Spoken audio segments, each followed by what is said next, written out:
Many families, many people are looking in fear that if they lose their apartments, the way rents are going up, they're not going to be able to find another place to rent. And they are having desperate conversations with loved ones that they're not going to be able to stay in the city where they've got friends, they've got families, they want to continue to stay in, but they simply can't afford it.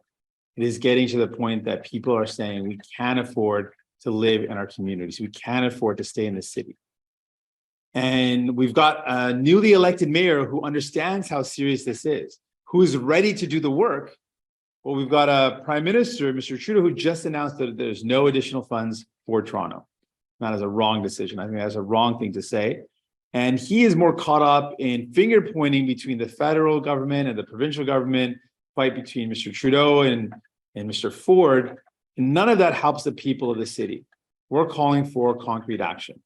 While things have gotten worse while Mr. Trudeau has been in power, things have gotten more expensive while he has had the ability to make things better, things have gotten worse. And the Conservatives are proposing actions that are just going to put more money in the pockets of rich developers. What we're suggesting is we've got a path to actually build more homes that are affordable. We need to build more homes quickly that are within the budget of Torontonians, that people in the city can actually afford. To do that, we've got two concrete steps. There's many more that we need, but two concrete steps we could do right now. One is to waive the GST and HST on builds that meet the specific criteria of affordability so that families can actually afford it, so that people can actually afford to pay the rent there. That's one step. And the second is to guarantee that all federal land in municipalities like Toronto, all federal land in this city should be dedicated to building more affordable homes, not used for any other purpose, not sold off for any other purpose. To give an example, there was a property on Queens Quay that was going to be sold off to build high-cost luxury condos. We fought back with the help of Councillor Joe Cressy and said, no, this federal land should be used for affordable housing. And we won that fight. But it shouldn't be a fight. It should be common sense that any piece of federal land in a city like Toronto should be used towards building more affordable homes. So those are some concrete solutions that we're proposing. We're proposing solutions that'll work for the people of this city so they can find a home they can afford. We understand how serious it is. We're proposing action. We've got a mayor that's ready to work. Now we need a federal partner as well. Donc, on sait qu'il y a une crise du logement à travers le pays. On sait qu'à Montréal, par exemple, comme ici à Toronto, on a des grandes inquiétudes par rapport au fait qu'on ne peut pas trouver du logement abordable. Les gens ne peuvent pas se permettre de payer les loyers. C'est difficile, c'est impossible de trouver quelque chose dans le budget. Ça, c'est pourquoi on a proposé des solutions. En reconnaissant récemment à Montréal, la journée de déménagement était une journée tellement difficile pour plusieurs familles qui n'ont pas trouvé du logement et à cause des hausses des loyers, ils sont sans abri à ce moment. C'est une triste réalité qui se reproduit à travers le pays. Et ça, c'est pourquoi on propose des solutions. Premièrement, on peut enlever la TPS pour encourager la construction du logement abordable. Deuxièmement, on doit avoir une garantie que tous les terrains fédéraux doivent être utilisés pour la construction du logement abordable. Ce sont des solutions concrètes. Depuis M. Trudeau est devenu Premier ministre, le logement est devenu de plus en plus cher. C'est de plus en plus difficile à trouver quelque chose qui est dans le budget. Et les solutions proposées par M. Poilievre vont faire en sorte qu'ils vont enrichir les grandes entreprises au lieu de vraiment aider monsieur, madame, tout le monde. On a des solutions pour aider les familles, on reconnaît que c'est une crise et on doit avoir des actions urgentes pour répondre à cette crise.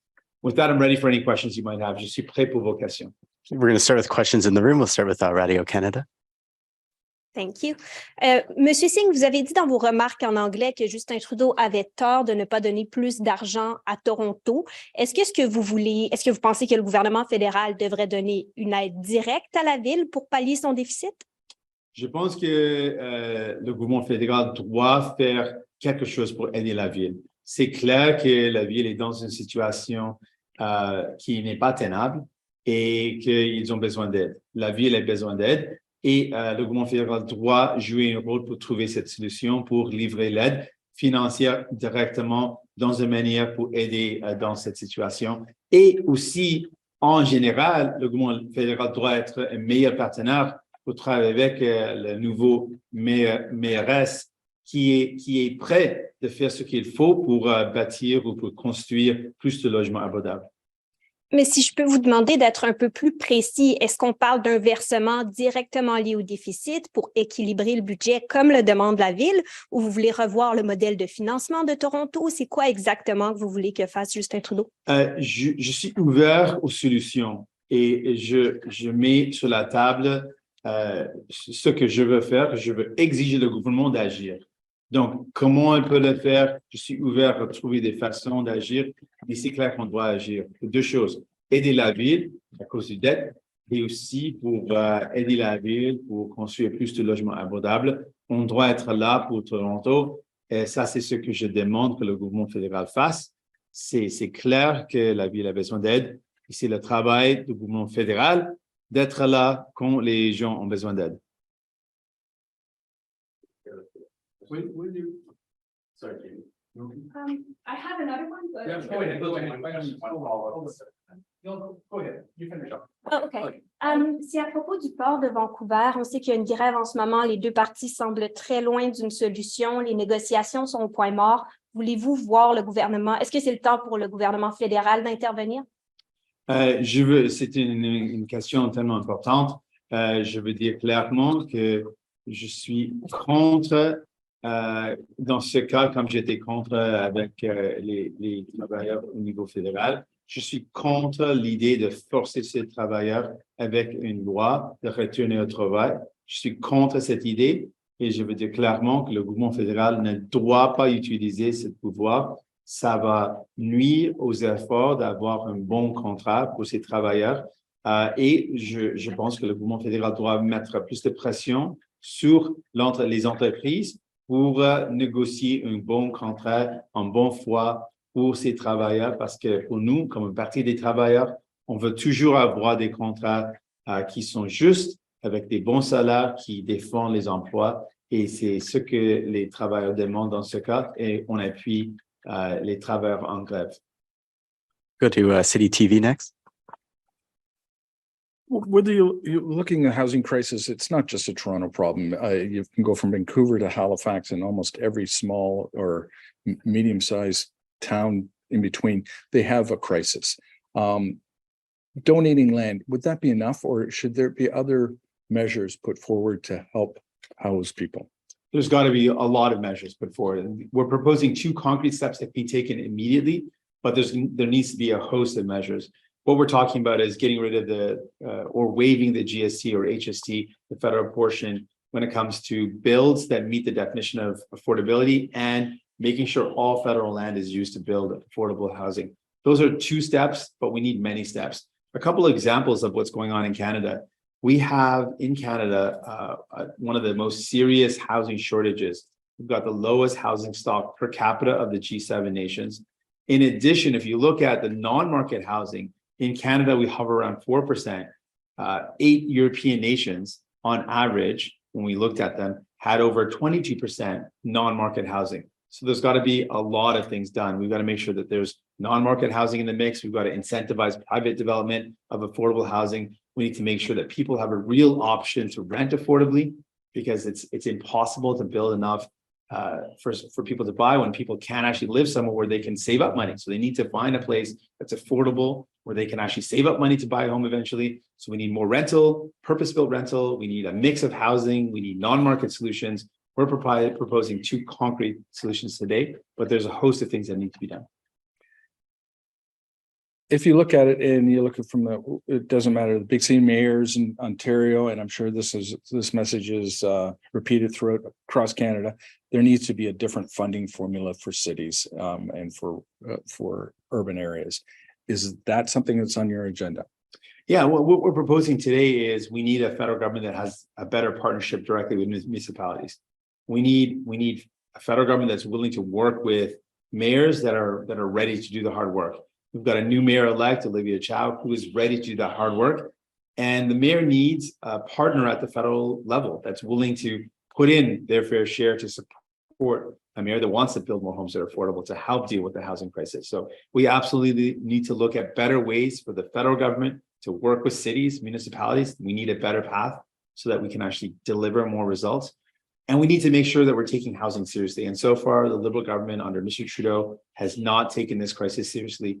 Under his watch, the cost of housing has gone up, the cost of rent has gone up, things have gotten worse, not better, and we need to turn that around. Ultimately, what you're saying will add to the cash flow that's needed to spend, the government's need to spend on housing. That means increased taxes. Isn't that just perpetuating the cycle of taxing more to house more? There's no question, though, that we need to build more housing. There's no question about it. And then on top of that, we know that just purely incentivizing private development isn't going to be enough on its own. It's a part of the solution. That's why we're proposing one incentive today, but we know we need to do more. There was a time that Canada at the federal level was involved with building more homes. A lot of the first homes that people bought post-World Wars were post-World War built homes by the federal government, through CMHC and other federal initiatives to build affordable homes. We need to do that again. We are so far behind the ball when it comes to affordability. There's no place for people to rent. There's no places for people to buy their first homes. We need to turn that around. And that is an economic driver if we look at it. People can't move into a city if there's nowhere for them to live. We can't bring in more workers that need to fill the positions that are available if there's nowhere for them to live. So this is an economic driver. This is an investment that will create more jobs and will also ensure that we can bring more people into our communities where we need more people. And without the ability to house them, we've heard from so many businesses that say one of their major barriers to bringing people into their community is there's nowhere for those folks to live. There's nowhere for them to rent. There's nowhere for them to buy a home. We've got to fix this. We're going to go to the Zoom line for some questions. Go to Eric. Yes. Mélanie Marquis, vous avez une question et une supplémentaire. Oui, bonjour, M. Singh. J'espère que vous m'entendez bien. Oui. J'imagine que le Oui. son est horrible. OK, pas si mal. J'aimerais savoir, ça fait presque 2 semaines maintenant que vous avez quitté la colline d'Ottawa. Comment avancent les négociations par rapport à la mise sur pied de l'enquête publique sur l'ingérence étrangère? Ça commence à être long, non? Donc, j'ai laissé cet dossier à mon leader en chambre, Peter Julian. Il gère ce dossier et jusqu'à ce moment, les discussions, les conversations continuent, les discussions continuent. Donc, on reste optimiste, mais prudent en même temps, un optimisme prudent. Et on exige le gouvernement, parce qu'on pense que c'est vraiment important, de déclarer clairement qu'ils vont déclencher une enquête publique. Et puis, j'ai déjà suggéré un processus pour avoir un consensus de tous les partis d'opposition, tous les partis reconnus. Donc, on attend que le gouvernement dise clairement que oui, on va déclencher une enquête publique. C'est toujours notre demande. C'est une demande importante parce que ça va donner plus de confiance dans notre système électoral, restaurer la confiance qui était nuit par les allégations d'ingérence étrangère. Pouvez-vous être un peu plus précis sur le processus que vous avez proposé pour en arriver à un consensus? Parce que M. Trudeau, la semaine dernière, je pense, disait, écoutez, s'il n'y a pas de consensus, nous, on ne va pas de l'avant. Donc, quel est le processus que vous avez proposé? Puis est-ce que vous pensez que M. Trudeau, son gouvernement est en train d'essayer de se trouver une porte de sortie pour éviter la tenue d'une enquête? Merci. C'est exactement mon inquiétude. Et donc, c'est pourquoi j'ai dit que voilà un processus qu'on peut suivre. Parce que j'ai eu peur que peut-être le Premier ministre va dire, OK, il va demander à tous les partis d'opposition, donnez-moi les critères, les noms, et puis tous les partis d'opposition donnent des noms différents et des processus différents, et puis il va dire, il n'y a pas un consensus, donc j'ai fait mon travail, on ne peut pas aller de l'avant. Donc, pour éviter tout ça, j'ai dit clairement, voilà un processus qu'on peut suivre. C'est comment on a choisi les officiers au niveau provincial ici en Ontario. On a eu c'était la façon qu'on a choisi la vérificatrice générale qui est là maintenant. J'étais dans le comité. Donc, le processus est le suivant. On a de chaque parti reconnu un membre qui est dans le comité. Puis, le comité fait le travail d'évaluer les potentiels noms et processus. Et puis, les partis reconnus peuvent poser des questions, peuvent regarder les détails de chaque personne qui était évaluée. Et puis, la décision est une décision prise ensemble par tous les membres du comité. N'importe comment on fait ce travail, ce qui est clair, on doit avoir un consensus. On peut avoir un consensus, on peut travailler ensemble pour faire ça. Et on n'accepte pas cette idée que c'est impossible d'avoir un consensus. Il y a des façons de faire ça, il y a des processus et j'ai suggéré un processus qu'on peut suivre. I will go to Cormac McSweeney of City News for a question and then a follow-up. Hi, Mr. Singh. I'm just wondering if you could comment about the BC port strike, which could be costing our economy up to $800 million a day in economic activity. So first, just about your comments on the strike itself and how we resolve the situation. I want to be very clear. I believe the workers have the right to strike and that it is important for workers to be able to strike to get fair wages. I want to be also very clear. We are opposed to any back to work legislation. We are opposed to forcing binding arbitration. This is a negotiation that needs to happen at the table.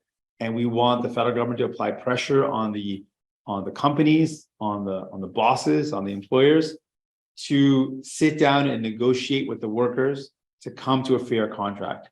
The workers are demanding fair wages. They're demanding protection of their jobs and for future jobs. These are reasonable demands. The government should put pressure on the businesses to negotiate a fair contract.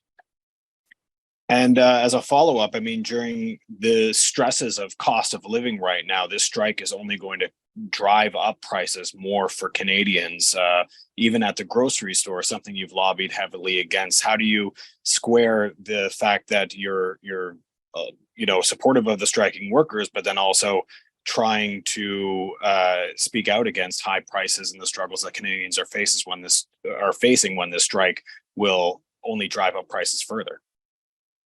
Well, the employers have a responsibility to negotiate fairly. It didn't need to go to this strike. Employers need to sit down and negotiate a fair contract. These are workers that have been working without a contract. They gave notice very clearly that if we don't get any movement on our contract, we'll go on strike. They're on strike now. So the employers now should feel the urgency of getting to the table and negotiating a fair contract.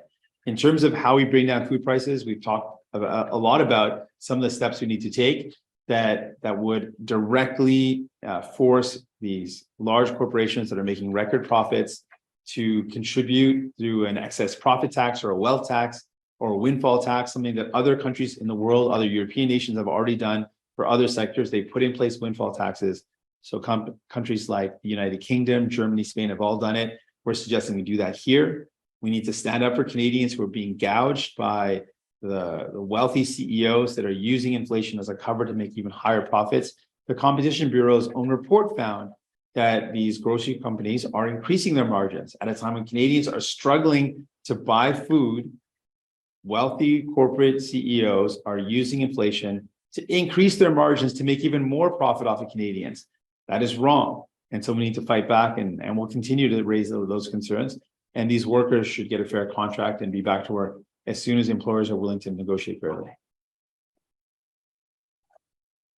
Is there any more questions online? Est-ce que d'autres questions en ligne? Sinon, on va mettre fin à la conférence de presse. Okay, thank you.